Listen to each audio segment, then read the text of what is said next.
ભગવાનનું નામ લ્યો તારે. અને આ 1008ની માળા થઈ.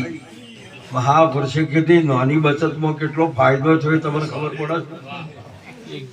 આવું લગાડ શીખતો શીખો કોઈ આમાં તમારે વારંવાર સંતો સાચું સુખ પ્રાપ્ત કરવા માટે અને સાચું જીવન જીવવા માટેની આ બધી એક રીત બતાવે છે. એટલે પ્રેમથી આપણે આજનો યોગ તો આપણને ખબર છે કે આખું વિશ્વને આવું માનવ દેહ જે મનુષ્ય જન્મ મળ્યો છે એના સર્જનહાર માતા પિતા છે. આ માતૃદેવો ભવ. આ બધા ઘાટ રહ્યા ને એ બધા જ આ દાગીનો આ એક જ ડાયની અંદર આવું સ્વરૂપ એક જ મટીરિયલ માંથી કેવો ટાવર બનાવ્યું બોલું કે તરત પકડાય. કેવી જ્યારે બનાવ્યું કે વાવાએ બોલીએ તો તરત દેખાય. આવા રત્નો મહાપુરુષે અર્જુન મહારાજે કીધેલું છે કે ભજન ભરોસો પડ્યો. હે ગુરુજી મને ભજન ભરોસો પડ્યો. મહાસાગરનું મંથન કરતો જળમાંથી હીરલો જડ્યો. આ 14 રત્નો પાછો લેવા લંગૂર જળમાં લડ્યો. હે ગુરુજી મને ભજન ભરોસો. આવું તમને કેટલું આપ્યું. પરમાત્મા ક્યો છે કેવો છે એને જોવા માટે એને પ્રાપ્ત કરવા માટે તમને મન બુદ્ધિ સહિત આવો વિશિષ્ટ ચેતન સાધન આ માતાએ આપ્યું છે. પિતાનું વચન છે અને માતાનો પ્રાણ છે. એ માતાના એ બ્રહ્માનું સ્વરૂપ છે. એના શ્વાસા પૂરણ રાશ્યા અને તમને પૂરેપૂરા 21,600 રોજના વાપરો છો ભગવાનના ભજનમાં. એ બધો જ એ માતાને પ્રાણ પૂર્યો છે બાપ.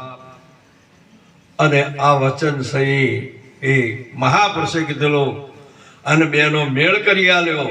દાસ સમાન ગુરુ ફૂલગર મળ્યા નાદ બુંદના નેઠે જેની સુરતા સુગર સમેટે તેના ઘટમાં સાહેબ.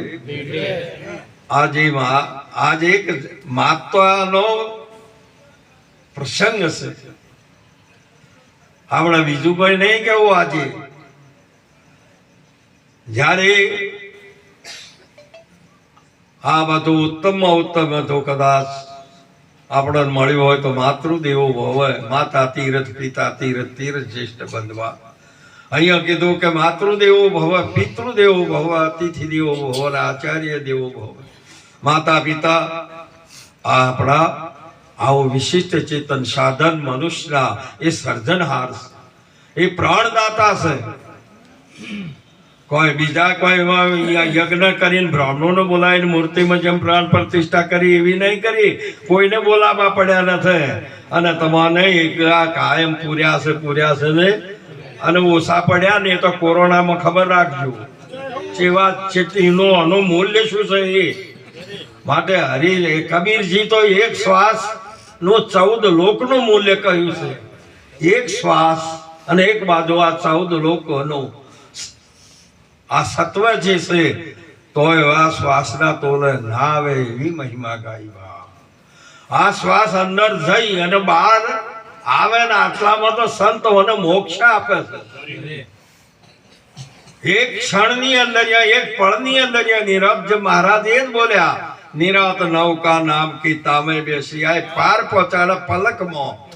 એક શ્વાસ જઈને બહાર જતો એને મોક્ષ આપે બાપ. એ આ પરંપરા આ આપણી સંતની સેવા. એના માટે ઘણા વર્ષો જોઈતા જ નથી. એના માટે યુગોના યુગ તપ કરવા પડતા નથી. જેસલજીને એક પળમાં પીર કર્યા. વાલ્મીકજીને બ્રહ્મ ઋષિ બનાયા અને તમને મહાપુરુષે એક પળની અંદર પોતાના સ્વરૂપને ઓળખાવી દીધું. સ્વરૂપને પમાડી દીધું. બસ આટલી જ સાચી વસ્તુ છે. માટે આજનો પ્રસંગ ખૂબ ખૂબ એમના સુપુત્રોને અને એ ધન્યવાદ છે કે એમના પુત્રવધુઓને મળી અને મહારાજ શ્રી સરદારરામજી મહારાજ આ એક સંત માતાનો સગુણ યાત્રા પૂરી થઈ અને પોતે એ મહિમા રાખી આજે પોતાના દ્વારે સંત પ્રગટ પરમાત્મા સ્વરૂપ